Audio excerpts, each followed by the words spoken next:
Hello students, myself Sunil Jain. I am again before you to explain the JEE main question paper of mathematics of 2nd September second shift. So I would like to start the solution.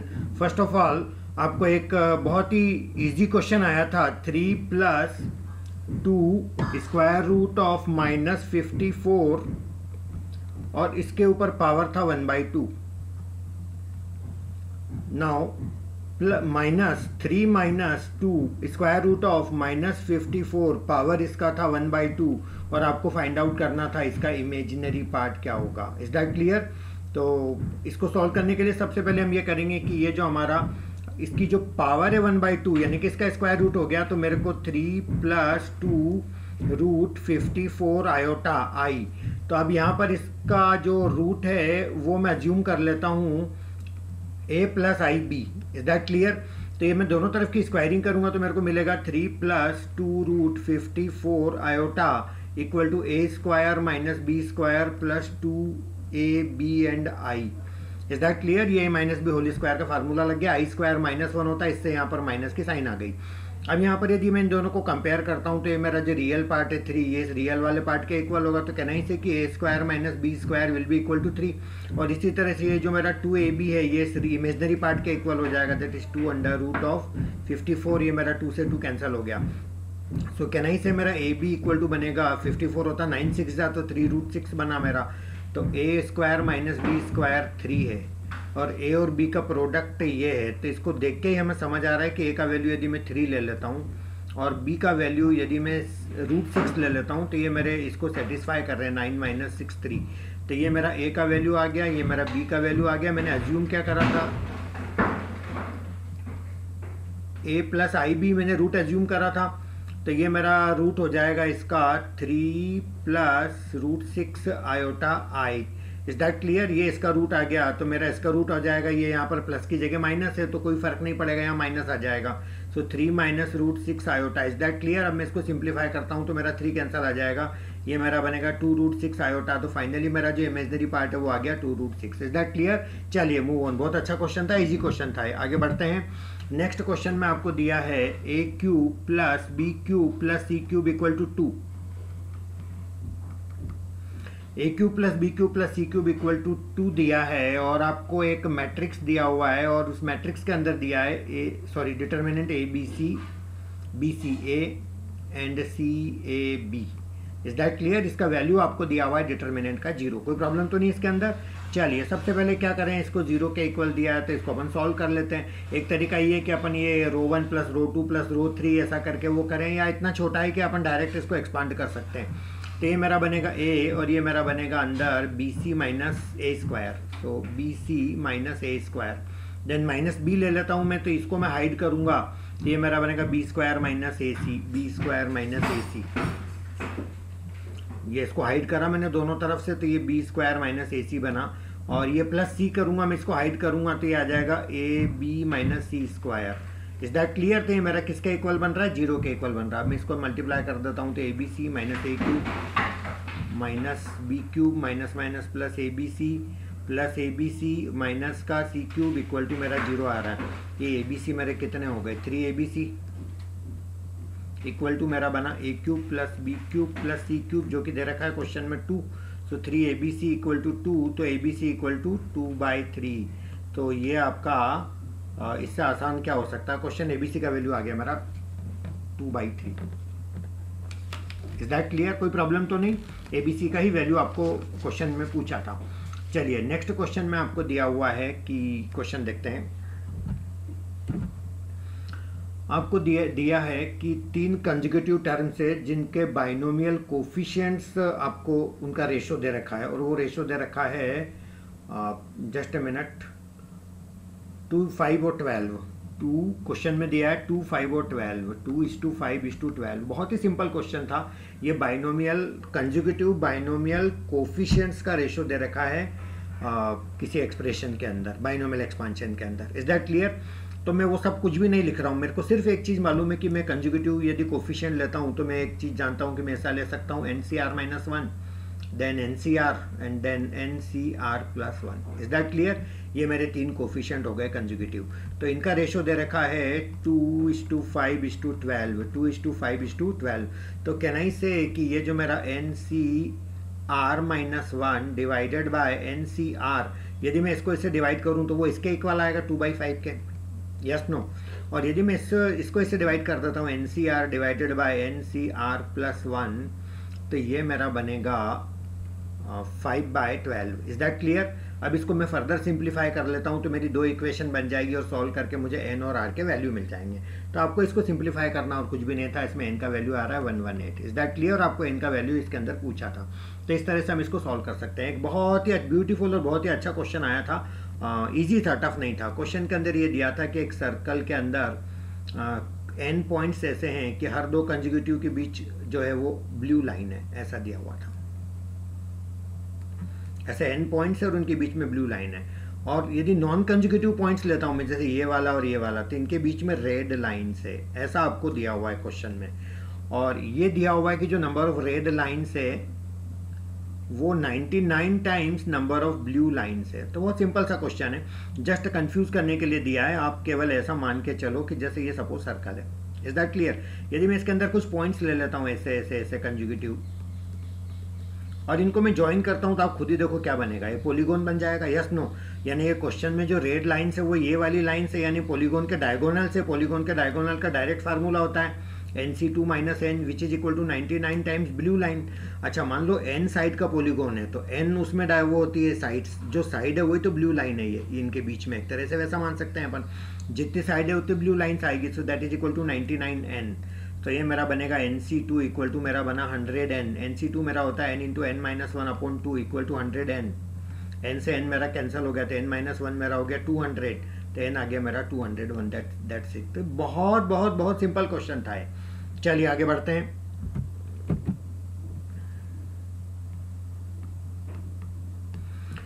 Yes please, next question देखिएगा। इसके अंदर एक आपको hyperbola का equation दिया है, x² - y² sec² theta equal to 10, और एक इलिप्स का इक्वेशन दिया है, वो है x² sec² theta plus y² equal to 5। Is that clear? और आपको ये दिया हुआ है कि जो इसेंट्रिसिटी है किसका, हाइपरबोला का इसेंट्रिसिटी, उसको E1 मान लेता हूँ, that is equal to √5 times the eccentricity of ellipse. ये क्वेश्चन में दिया हुआ है। तो आपको क्या निकालना है? लेटस रेक्टम निकालना है। किसका? इलिप्स का। ये क्वेश्चन था हमारा, latus rectum of ellipse. Clear? बहुत अच्छा, बहुत ही ब्यूटीफुल क्वेश्चन है। पहले इसको अपन स्टैंडर्ड फॉर्म में लिख लेते हैं थोड़ा सा। x² 10 से डिवाइड भी कर लेता हूँ, -y² 10 sec² थीटा को नीचे ले लेंगे तो क्या बनेगा, cos² थीटा इक्वल टू 1। तो ये मेरा a² बन गया, ये मेरा b² बन गया। Is that clear? तो यहाँ पर जो a का वैल्यू है वो बड़ा होगा b के वैल्यू से। समझ आ रहा है मैंने क्यों ऐसा लिख दिया? क्योंकि 10 cos² थीटा 10 से छोटा होगा, because cos² theta is always less than equal to 1, that you know very well. Is that clear? तो इसका जो मेरा डायग्राम बनेगा मेरा इलिप्स का, वो मेरा इस टाइप का इलिप्स बनेगा, a बड़ा है और b छोटा है। Is that clear? चलिए, सॉरी, ये जो हाइपरबोला का डायग्राम है ये हाइपरबोला बनेगा, सॉरी। तो ये हाइपरबोला बनेगा इस टाइप का, ये ऐसा ऐसा, और ये जो हाइपरबोला वो ऐसा ना बनते हुए ऐसा वर्टिकल इस टाइप का हाइपरबोला बनेगा। और ये जो मेरा इलिप्स है इसको भी मैं सिंप्लीफाई करके लिख देता हूँ, x² अपॉन ये मेरा बना 5 cos² theta plus y² divided by 5 equal to 1। तो यहाँ पर ये b वाला पार्ट बड़ा है, तो इसका जो इलिप्स वाला पार्ट बनेगा वो इस टाइप से इलिप्स बनेगा। Is that clear? चलिए अब अपन एक काम करते हैं कि इसके अंदर अपन जो फार्मूला होता है हाइपरबोला की अपन बात करें तो उसमें अपन ऐसा फार्मूला लगाते हैं, b² equal to a² into e² minus 1। Is that clear? अब b² को लिख सकता हूँ मैं 10 cos² थीटा, a² मेरा 10, e² माइनस 1, मेरा 10 से 10 कैंसिल हो गया, तो ये मेरा बन गया 1 plus cos² theta equal to मेरा बना e²। Is that clear? E1 कर देता हूँ, यहाँ पर मैंने E1 अज्यूम करा है इसका इसेंट्रिसिटी।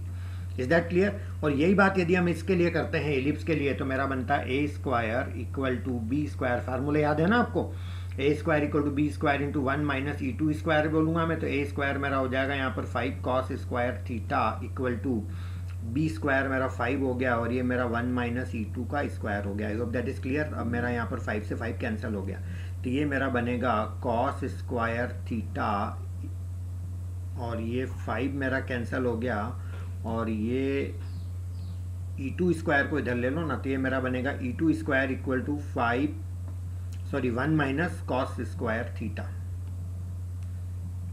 Is that clear? चलिए अब क्वेश्चन में क्या दिया हुआ है आपको? क्वेश्चन में दिया हुआ है कि e1 इक्वल टू √5e2, ये मैंने यहाँ पर लिखा है कॉर्नर में। Is that clear? दोनों तरफ की स्क्वायरिंग करूंगा तो क्या मिलेगा मेरे को?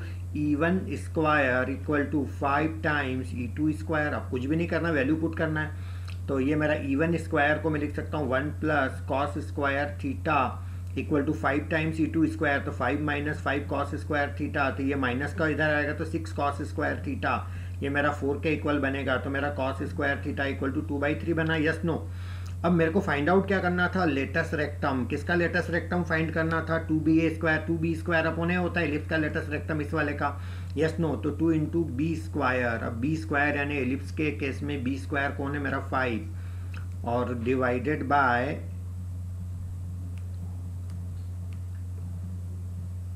ए। अब यहाँ पर ए कौन है मेरा? 2b स्क्वायर अपॉन ए।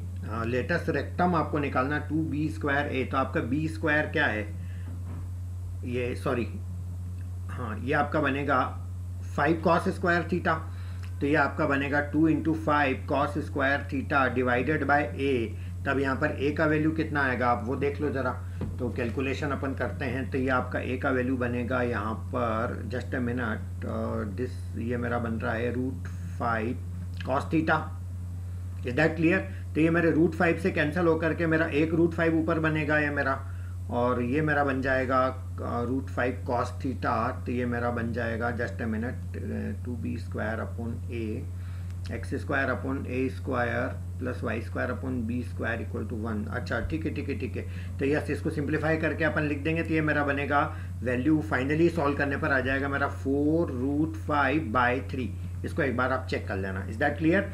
तो ये मेरा बनेगा 2b square by a into 2b square by a. तो ये मेरे को निकालना था 2b स्क्वायर बाई ए।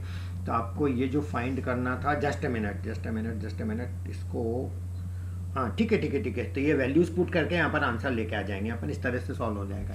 तो आपको मेथड समझ आ गया है ना? कहीं कोई एरर हो सकती है क्योंकि ये पेपर हमने जो है ये इन्फॉर्मेशन गैदर करके, और ये मेमोरी बेस्ड सारी चीज़ें हैं। क्लियर? चलिए आगे बढ़ते हैं अपन नेक्स्ट क्वेश्चन की ओर।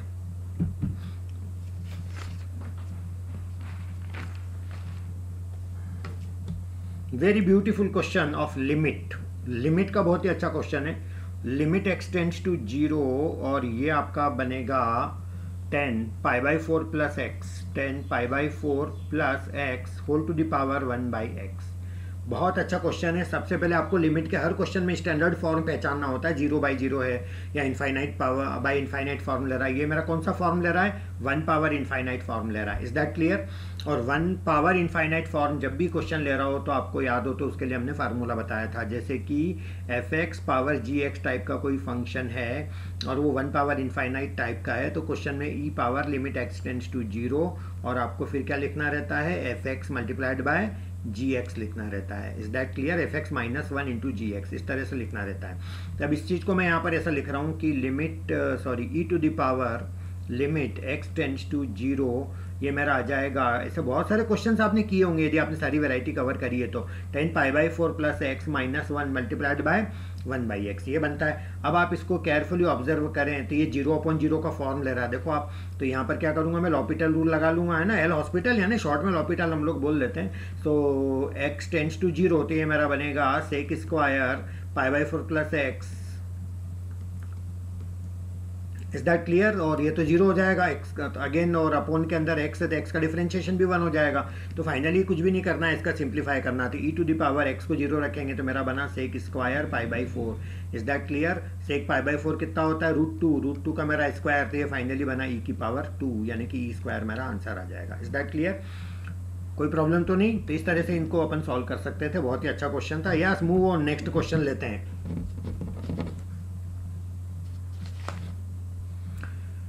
fx is a quadratic polynomial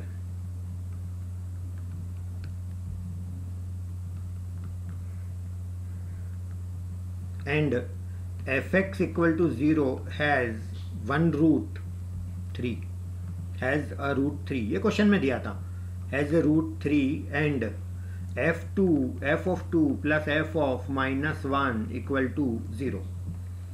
is that clear?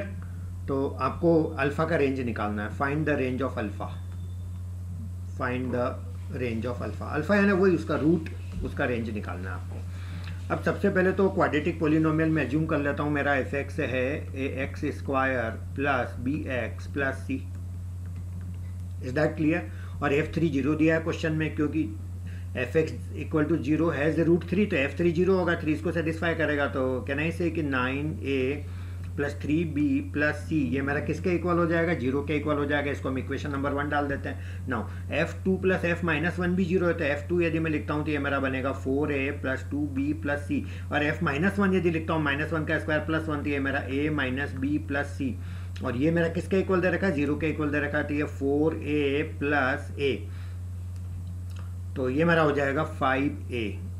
कोई प्रॉब्लम तो नहीं? चलिए अब ये मेरा आ जाएगा 5A प्लस B, और ये मेरा plus 2C, 5A plus B plus 2C, ये किसके इक्वल आ जाएगा? जीरो के इक्वल आ जाएगा। ये मेरा सेकंड इक्वेशन बन गई। Is that clear? चलिए अब यहाँ पर आपको एक रूट दे रखा है 3 और दूसरा रूट दे रखा है अल्फ़ा, है ना? एक रूट तो 3 दे ही रखा है, एक मैंने अल्फ़ा एज्यूम करता हूँ मैं इसको, तो एक रूट यदि मेरा अल्फ़ा एज्यूम कर लेता हूँ तो ये मेरा 3 इंटू अल्फ़ा हो जाएगा product of root. Product of root मेरा होता है C upon A। Is that clear? तो अल्टीमेटली यदि मैं कैसे भी करके C और A का रेशो निकाल लेता हूँ तो शायद मेरा काम बन जाना चाहिए। आई होप दैट इज क्लियर। चलिए अब मैं क्या करता हूँ कि ये दो इक्वेशन सॉल्व करने का ट्राई करता हूँ। तो यहाँ पर मैं कोफिशिएंट लिख लेता हूँ पहले 9 3 1 then 4 5 1 and 2। Is that clear? Now A upon equal to minus B upon equal to C upon, है ना? मुझे नहीं पता आपको कैसे सिखाया गया है, मैंने तो बच्चों को ऐसे ही सिखाया है ना? क्योंकि ये वीडियो मेरा ऑल ओवर इंडिया सब लोग देख रहे हैं, तो आपको ये मेथड सिखाया गया होगा टीचर ने, यस नो? जहाँ भी आपने पढ़े हैं। तो यहाँ पर ये अपन यदि अपन इसको दोनों तरफ हाइड कर लेते हैं, इसको हाइड कर लेते हैं, तो ये मेरा 6 माइनस 1 यानी ये मेरा कितना बनेगा? 5।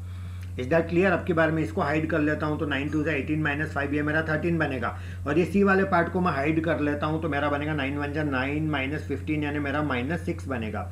Is that clear? तो I am mainly concern with this two, ये मेरे को इससे कोई लेना देना नहीं है, क्योंकि मेरे को अल्टीमेटली रेशो भी किसका लाना है? C अपॉन A का रेशो लाना है। तो ये माइनस 6 अपॉन 5 मेरा बना C अपॉन A का वैल्यू। Is that clear? और यदि ये मैं यहाँ पुट कर देता हूँ तो मेरे को क्या मिलेगा? 3 into alpha equal to C upon A का वैल्यू बना माइनस 6 बाय 5। अल्टीमेटली 3 2 6, तो ये अल्फा मेरा आ गया minus 2 by 5। Is that clear? और ये आपका अल्फा आपका कौन सा रेंज में होगा? ये दूसरा रूट ये आपको क्वेश्चन में दिया है, तो फाइनल आंसर आपका आ जाएगा -1 से 0 वाले रेंज में आ रहा है, ये उसी के बीच में आ रहा है। Is that clear? तो ये आप मैनेज कर सकते थे, कोई टफ क्वेश्चन नहीं था। Is that clear? चलिए आगे बढ़ते हैं।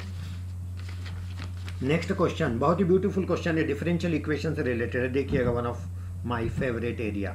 डिफरेंशियल इक्वेशन की अपन बात करते हैं तो एक आपको क्वेश्चन में दिया हुआ है कि y equal to F X एक कोई फंक्शन है जो एक डिफरेंशियल इक्वेशन को सेटिस्फाई करता है, और वो डिफरेंशियल इक्वेशन दे रखी है twice X square D Y equal to 2xy plus Y square D X, और साथ में ये भी दिया है कि दिस पासेस थ्रू, यानी ये जो कर्व है, जो इक्वेशन है, दैट पासेस थ्रू 1,2। तो आपको फाइंड करना है f1/2। That's it, very simple question है। इसको देख के क्या लगता है ना, यदि आपने डिफरेंशियल इक्वेशन अच्छे से सॉल्व करी है तो पहले तो इसको ऐसा लिख लेते हैं अपन, dy by D X equal to मेरा बनेगा 2xy plus Y square divided by 2x square. Yes no? अब यहाँ पर देखो x का पावर 1, y का पावर 1, यहाँ 2 पावर है, यहाँ 2 पावर है, यहाँ 2 पावर है, यानी कि होमोजेनियस इक्वेशन है। Yes no? होमोजेनियस इक्वेशन को कैसे सॉल्व करते हैं याद है आपको? भूल तो नहीं गए? y इक्वल टू क्या लेते हैं? vx, और y इक्वल टू vx है तो मेरा बनेगा dy by D X equal to v plus X D by D X. तो ये मेरा बनेगा v plus X D by D X equal to ये मेरा बनेगा 2x, y की जगह vx प्लस वाई स्क्वायर यानी v square X square upon 2x square. Yes no? तो ये मेरा बनेगा v plus X D by D X equal to ये मेरा एक्स स्क्वायर यहाँ भी दिख रहा है, एक्स स्क्वायर मेरा x इंटू एक्स यहाँ भी कॉमन आ जाएगा, वो इससे कैंसिल हो जाएगा नीचे वाले से। Is that clear? तो एक तो यहाँ 2 है, नीचे बचा और क्या बचेगा? 2v आ रहा है ऊपर प्लस v स्क्वायर आ रहा है। Is that clear? चलो इस v को इधर ले लेते तो ये मेरा बनेगा x D by D X equal to 2v plus V square divided by 2 minus v equal to LCM 2 ले लेता हूँ, तो ये मेरा बनेगा 2v plus V square minus 2v, तो ये मेरा 2v से 2v कैंसिल हो जाएगा। Is that clear? अब मैं यहाँ लिख लेता हूँ मेरा क्या बचा है ना। अब ये मेरा बचा ऐसा x dv by D X equal to V square divided by 2। तो अब मैं वेरिएबल सेपरेट कर लेता हूँ। यदि मैं वेरिएबल सेपरेट करता हूँ तो मेरे को मिलेगा 2dv by V square equal to D X by X. I hope that is clear.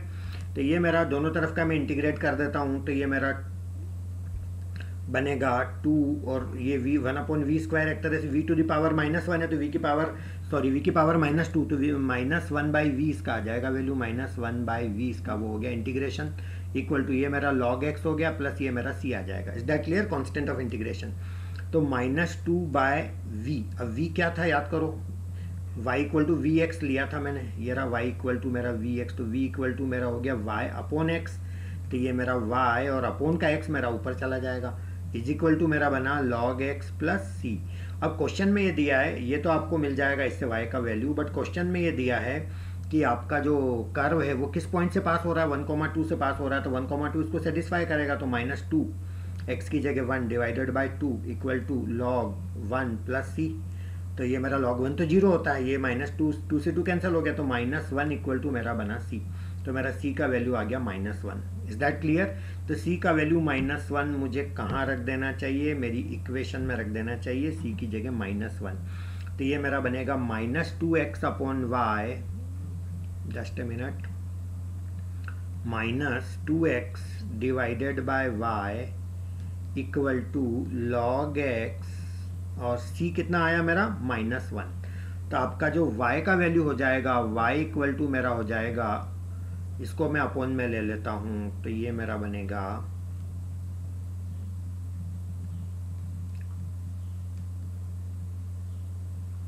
x upon log x -1 को 1 माइनस log x में कर देता हूँ। क्यों कर रहा हूँ ऐसा माइनस, क्योंकि बाहर माइनस है ना ये, तो इसको इसमें मल्टीप्लाई करके इसको उल्टा कर दिया मैंने, x upon 1 minus log x। ये मेरा ये आ गया आपका।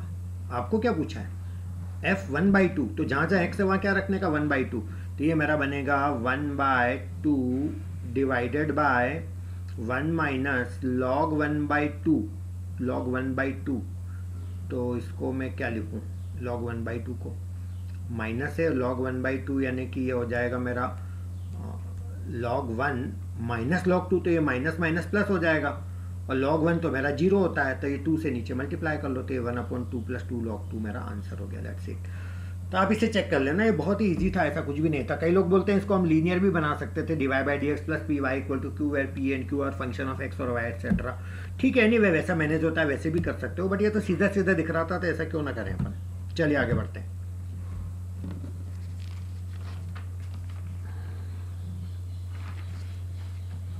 एक बहुत ही सिंपल सा क्वेश्चन देखिएगा, नेक्स्ट क्वेश्चन की हम बात करेंगे। तो यहाँ पर आपको दिया हुआ है, क्वेश्चन है कि x प्लस के ए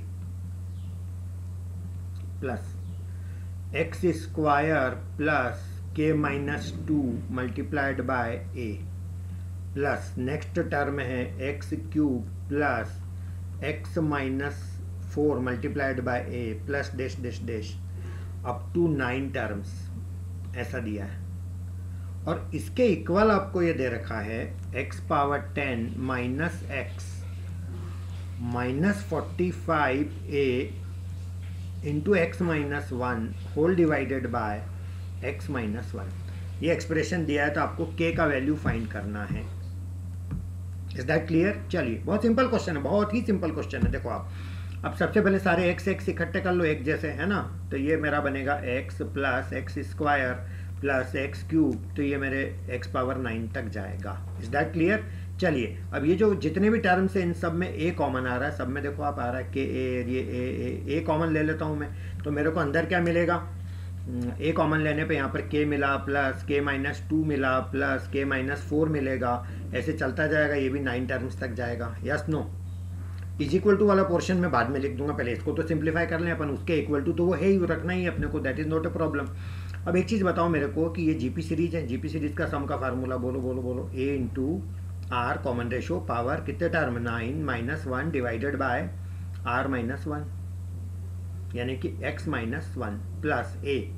और ये मेरी एपी सीरीज है, ध्यान से देखो 2 का कॉमन डिफरेंस आ रहा है, मतलब -2 कम होता जा रहा है 2।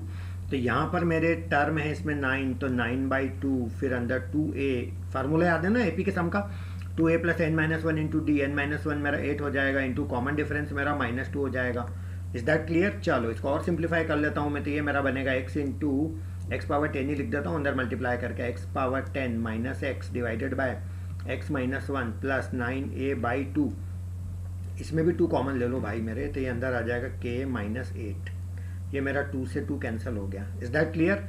और ये मेरा जो बचा हुआ है वो x power 10 minus x divided by x minus one plus ये मेरा बचा ही क्या यहाँ पर 9a multiplied by k minus 8।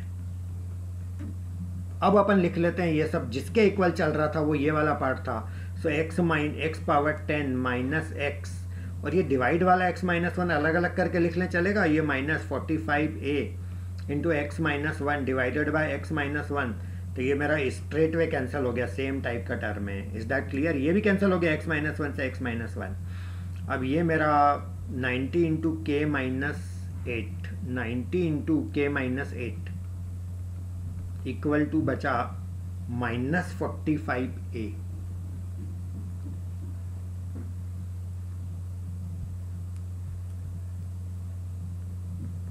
Sorry 90 नहीं, सिर्फ 9 है ये, सॉरी। तो ये 9 इंटू के माइनस 8 इक्वल टू मेरा बना -45a, और ये 90 नहीं है, ये आपका 9a था यहाँ पर, सॉरी मैं 0 समझ गया था उसको। तो ये मेरा 9a से ये मेरा कैंसिल हो गया, 9 5 जा 45 आ गया, तो ये -5 आ गया, तो ये मेरा बनेगा k का वैल्यू 8 माइनस 5 यानी मेरा 3 आ गया आंसर, दैट्स इट। तो खैर ये सब करने के बाद तो फिर तो ईजी हो ही जाता, that is not a problem. Clear? चलिए समझ आ रही बात, आगे बढ़ें, चलिए आगे बढ़ते हैं।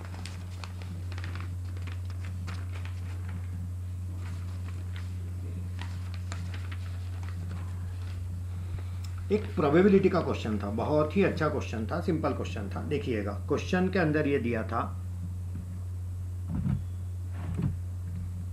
क्वेश्चन में दिया था A B C are pairwise independent, A B C are pairwise independent and probability A intersection B intersection C equal to 0। Pairwise independent का मतलब होता है ए बी इंडिपेंडेंट है, बी सी इंडिपेंडेंट है और ए सी भी क्या है, इंडिपेंडेंट है। तो आपको फाइंड ये करना था P A B complement intersection C complement given A. So this is a problem of conditional probability हम बोल सकते हैं, यस नो। कंडीशनल प्रोबेबिलिटी का फार्मूला आपको पता होगा, लिखने की जरूरत तो नहीं है, नहीं है ना? हाँ बिल्कुल। तो यहाँ पर एक चीज़ आप और समझ लो, डायग्राम चलो बाद में बना लूँगा, पहले मैं इसको लिख लेता हूँ। तो ये मेरा बनेगा प्रोबेबिलिटी ए इंटरसेक्शन बी करूँगा तो B complement intersection C complement, तो ये मेरा हो गया this intersection A divided by P A. एक तरह से मेरे को ये चीज़ सॉल्व करना है। Is that clear? चलिए डी मॉर्गन्स लॉ क्या बोलता है, ए यूनियन बी का whole complement equal to A complement intersection B complement. तो डी मॉर्गन्स लॉ से मैं इसको लिख सकता हूँ बी यूनियन सी का whole complement intersection A, whole divided by मेरा बना पी ए, है ना? यहाँ तक भी बंदा कर लेता है, उसके बाद उसे नहीं समझ आता है मेरे को क्या करना था। So that I am going to explain with the help of diagram. अब ये मान लो ए है मेरा, ये मेरा बी है और ये मेरा सी है, ये मेरा ए है, ये बी है और ये सी है, और ये पार्ट है ही नहीं है, ये खत्म, क्योंकि ये तीनों का कॉमन 0 दे रखा है क्वेश्चन में, A intersection B intersection C. अब ये देखो बी यूनियन सी का कॉम्प्लीमेंट, अब एक काम करता हूँ मैं, पहले तो एक यूनिवर्स बना देता हूँ इसके ऊपर ऐसा। अब बी यूनियन सी का कॉम्प्लीमेंट किसको बोलेंगे वो मैं आपको बताता हूँ, जस्ट ए मिनट।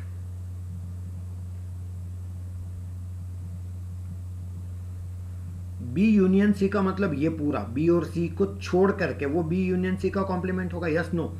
तो कैन आई से कि ये बी यूनियन सी के जो बाहर वाला पूरा एरिया है वो बी यूनियन सी का कॉम्प्लीमेंट है। कॉम्प्लीमेंट मतलब उसको छोड़ के सब कुछ, ना बी आना चाहिए ना सी आना चाहिए, यस नो? ये इसका कॉम्प्लीमेंट हो गया। Is that clear? नाउ अब ए भी दिखा देता हूं मैं, देखो जल्दी से।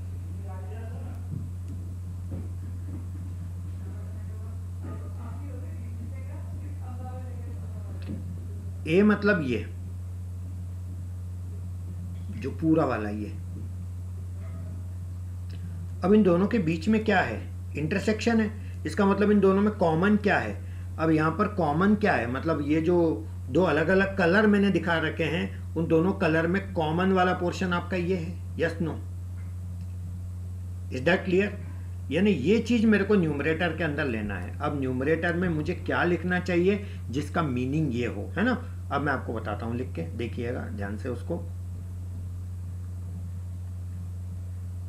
Yes please. अब यहां पर यदि मैं पी ए पूरा ले लूं, आल्दो मेरे को पूरा नहीं लेना है, इसमें से मैं ये दो माइनस कर रहा हूं, एक तो ये वाला पार्ट और एक ये वाला पार्ट। तो इसमें मैं माइनस कर रहा हूं पी, एक तो B intersection C,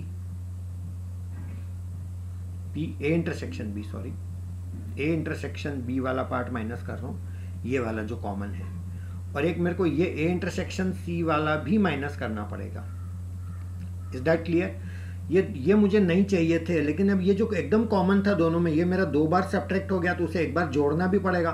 so don't worry, वैसे भी वो जीरो है तो उसको लिखने की ज़रूरत नहीं है। तो डिवाइडेड बाय मेरा है P A. Is that clear? चलिए अब इसको और अपन सिंप्लीफाई करेंगे, इंडिपेंडेंट का फार्मूला लगा लेते हैं। तो P A minus P A intersection B को लिख सकता हूँ मैं P A multiplied by P B, minus P A intersection C को लिख सकता हूँ मैं P A multiplied by P C whole divided by P A. तो ये मेरा कॉमन क्या बन रहा है सब में? P A. तो अंदर आ जाएगा 1 minus P B minus P C. Is that clear? Whole divided by मेरा क्या बना? P A. तो ये मेरा पी ए से पी ए मेरा कैंसिल हो गया, तो ये मेरा फाइनल आंसर बना 1 minus P B minus P C. Is that clear?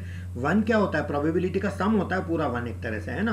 तो होल पार्ट इज 1, तो 1 माइनस पी बी एक तरह से ये बी का कॉम्प्लीमेंट हो गया, माइनस ये पी सी। इस तरह का कुछ आंसर आ सकता है, या ऑप्शन में ऐसा ढूंढ सकते हैं, बट इस तरह से अपन क्वेश्चन को मैनेज कर सकते थे। Is that clear?